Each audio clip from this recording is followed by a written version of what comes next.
Good morning. मैं रितेश कुमार, शहीद भगवत BEd college. आज आप लोग को BA BEd 4 years integrated course में इकोनॉमिक सब्जेक्ट की पढ़ाई होगी, जिसमें अगले क्लास में आप लोग को बता चुके हैं उपभोक्ता व्यवहार के सिद्धांत, तटस्थता, वक्र विश्लेषण। इसमें उपभोक्ता व्यवहार के सिद्धांत के बारे में आप लोग को जानकारी दे चुके हैं।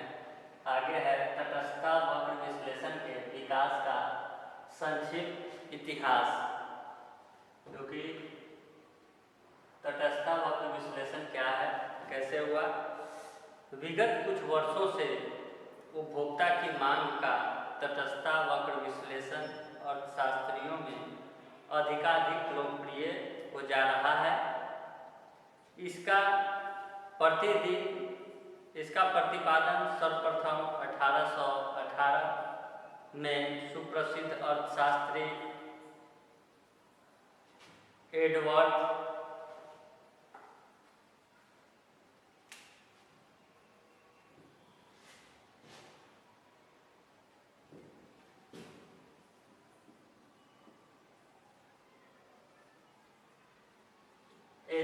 सुप्रसिद्ध अर्थशास्त्री हैं, इनका नाम है एजवर्थ। ये 1818 में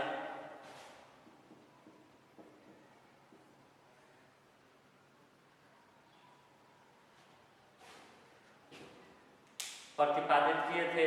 अर्थशास्त्री एजवर्थ द्वारा किया गया था। एजवर्थ ने मांग की सीमांत उपयोगिता विश्लेषण को असंतोषजनक मानकर एक नया एवं अधिक वैज्ञानिक विश्लेषण प्रस्तुत किया था। बाद में अमेरिकी अर्थशास्त्री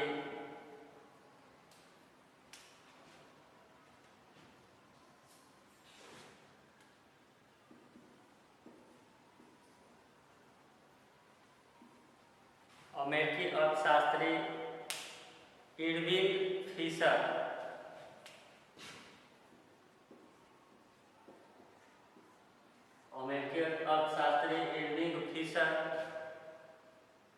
ने 1892 में इसे सूत्र का रूप प्रदान किया, किंतु इसका विश्लेषण प्रतिस्थापन एवं पूरक वस्तुओं तक ही सीमित रहा।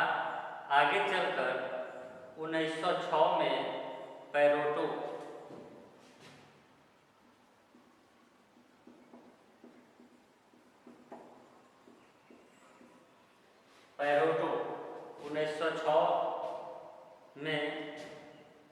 पैरोटे ने इस विचार को और अधिक विकसित किया तथा अपने मांग सिद्धांत की व्याख्या तटस्थता वक्र के आधार पर ही करने का प्रयास किया। इस प्रकार पैरोटो प्रथम अर्थशास्त्री था। पैरोटो है प्रथम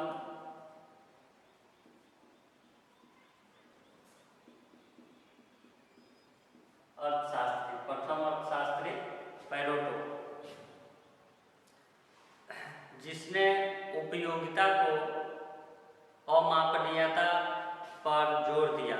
उपयोगिता को अमापनीयता है, यानी कि प्रथम अर्थशास्त्री पैरोटो ने उपयोगिता को मापने योग्य नहीं माना, इसे नहीं माप सकते हैं, इस पर यह जोर दिए। उसने इस बात पर जोर दिया कि उपयोगिता की तुलना की जा सकती है। उपयोगिता की तुलना की जा सकती है, उसे मापा नहीं जा सकता है, इस बात पर वह जोर दिया। परंतु निरपेक्ष रूप से इसे मापा नहीं जा सकता। निरपेक्ष यानी कि सही रूप से इसे मापा नहीं जा सकता। पैरोटो के अनुसार कारण यह था कि सर्वप्रथम 1 नंबर में है इसका कारण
पैरोटो के अनुसार कारण यह था कि सर्वप्रथम यानी कि पहला कारण है उपयोगिता एक मानसिक तत्व या आभास मात्र है, मानसिक तत्व या आभास मात्र है। दूसरा है यह सदैव स्थिर नहीं रहती, उपयोगिता हर जगह एक समान नहीं रहता है। वह इस लाइन से यह दर्शाया जाता है कि उपयोगिता अलग अलग समय में अलग अलग जगहों पर उसका भिन्नता रहता है। बाद में रूसी अर्थशास्त्री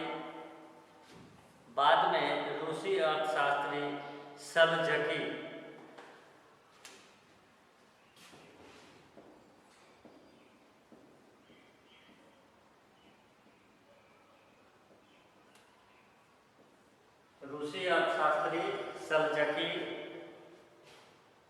ने 1915 में प्रकाशित अपने एक निबंध में इसका प्रयोग किया, किंतु ये लोग इसका सफलतापूर्वक प्रयोग नहीं कर पाए। वास्तव में मांग के विश्लेषण में इनके सफल प्रयोग का श्रेय प्रोफेसर हिग्स एवं एलन को है। किसको है? प्रोफेसर हिग्स एवं एलन।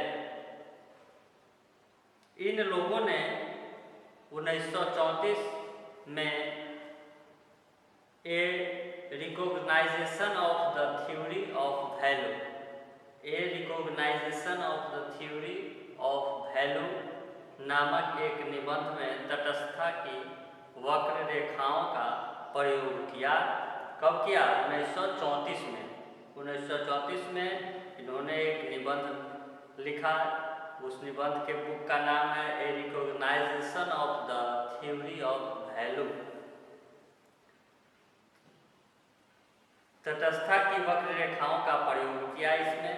बाद में इसका विस्तार विवरण प्रोफेसर हिग्स ने अपनी सुप्रसिद्ध पुस्तक वैल्यू ऑफ कैपिटल में किया।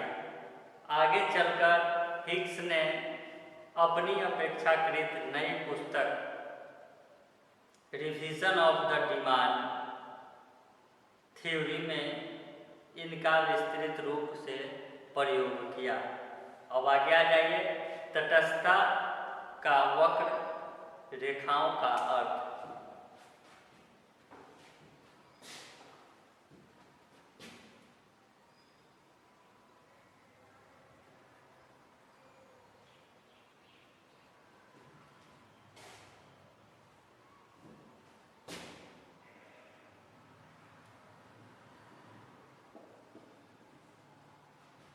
तटस्थता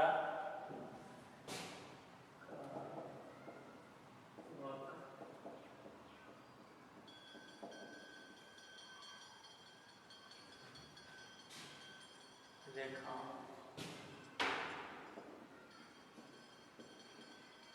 तटस्थता का वक्र रेखाओं का अर्थ। आगे इसके अर्थ के बारे में जानकारी लीजिए। यह सर्वविदित है, विभिन्न वस्तुओं के उपभोग के लिए प्रत्येक व्यक्ति की अपनी अलग अलग पसंद होती है। वह विभिन्न वस्तुओं का संयोग बनाता है और अपनी उपलब्ध आय से अधिकतम संतोष प्राप्त करने का प्रयास करता है। तटस्थता की वक्र रेखा व्यक्ति की पसंद के इन्हीं संयोगों से संबंधित है। तटस्थता वक्र विश्लेषण इस मान्यता पर आधारित है कि प्रत्येक उपभोक्ता का दो या दो से अधिक वस्तुओं के बीच एक अधिमान क्रम होता है। तटस्थता की वक्र रेखा पर बने इन सभी वैकल्पिक संयोगों से उपभोक्ता को समान संतोष मिलता है। क्योंकि तटस्थता वक्र पर बने सभी वैकल्पिक संयोग उपभोक्ता को समान संतोष प्रदान करते हैं, अतः वह विभिन्न संयोगों के बीच तटस्थ रहता है। यानी यदि वह उनमें से किसी भी एक संयोग को चुन ले तो उसे उतना ही संतोष मिलेगा जितना संतोष की उसे किसी भी अन्य दूसरे संयोग के चुनने से मिलता है। दूसरे शब्दों में, यदि उपभोक्ता विभिन्न संयोगों में से किसी एक संयोग को चुनता है तो वह दूसरे संयोग के प्रति तटस्थ अथवा उदासीन रहता है। इसलिए इन संयोगों को दिखाने वाली रेखा को उदासीनता या तटस्थता की वक्र रेखा कहते हैं। किसे कहते हैं? संयोगों को दिखाने वाली रेखाओं को उदासीनता या तटस्थता का वक्र रेखा कहते हैं। तटस्थता वक्र संबंधी विश्लेषण के अध्ययन के पूर्व तटस्थता की तालिका एवं तटस्थता रेखा का अर्थ समझना आवश्यक है। Professor A.L. मेयर्स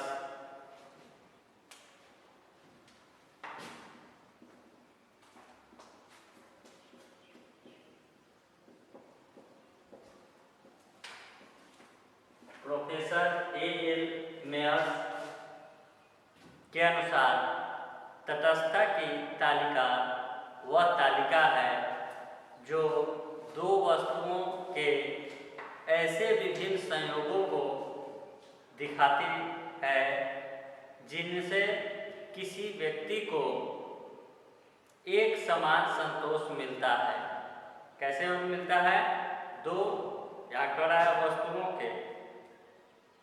वस्तुओं के ऐसे विभिन्न संयोगों को दिखलाती है जिनसे किसी व्यक्ति को एक समान संतोष मिलता है।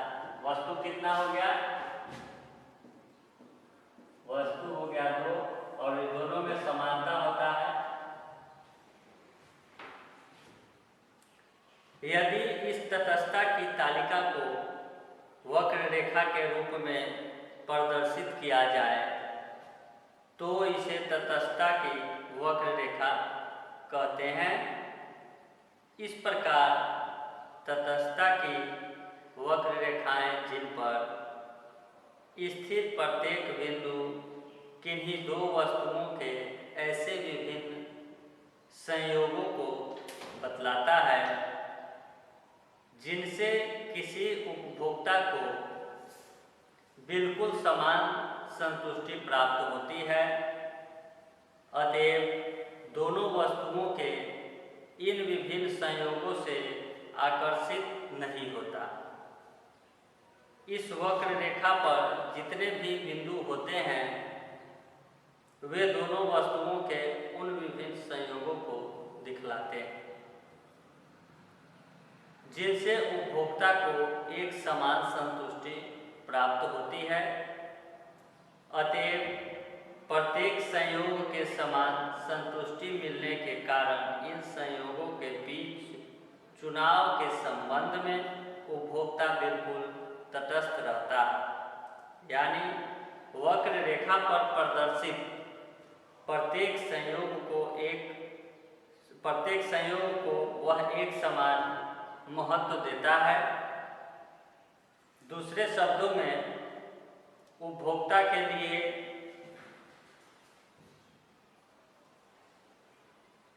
वस्तुओं के इन भिन्न भिन्न संयोगों का महत्व एक समान होता है। अतएव उसे वस्तुओं के इन संयोगों में से कौन संयोग मिले इस ओर वह उदासीन अथवा तटस्थ रहता है। इसलिए इस प्रकार की वक्र रेखाओं को उदासीनता अथवा तटस्थता की वक्र रेखाएं कहा जाता। जेके स्तंभ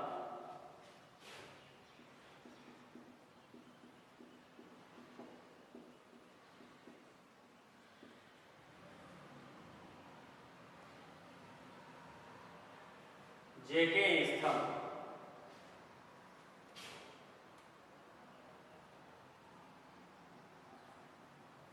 प्रोफेसर जेके स्तंभ के अनुसार यह मात्राओं के उन विभिन्न संयोगों को प्रदर्शित करने वाले बिंदुओं का मांग है जिनके बीच उपभोक्ता पूर्णतया तटस्थ रहता है। अतएव इसे तटस्थता की वक्र रेखा भी कहते हैं। दूसरे शब्दों में, जिस वक्र पर एक समान संतुष्टि प्रदान करने वाली वस्तुओं के बीच संयोग को दिखलाया जाता है उसे उदासीनता वक्र कहते हैं। उदासीनता वक्र किसे कहते हैं? जिस वक्र पर एक समान संतुष्टि प्रदान करने वाली वस्तुओं के विभिन्न संयोगों को दिखलाया जाता है उसे उदासीनता वक्र कहते हैं। चूँकि तटस्थता वक्र पर प्रत्येक बिंदु एक समान संतोष व्यक्त करता है, अतएव इसे समान संतुष्टि की रेखा भी कहते हैं। इसे क्या कहते हैं? समान संतुष्टि की रेखा भी कहते हैं। इसी प्रकार हेंडरेसन के अनुसार वस्तुओं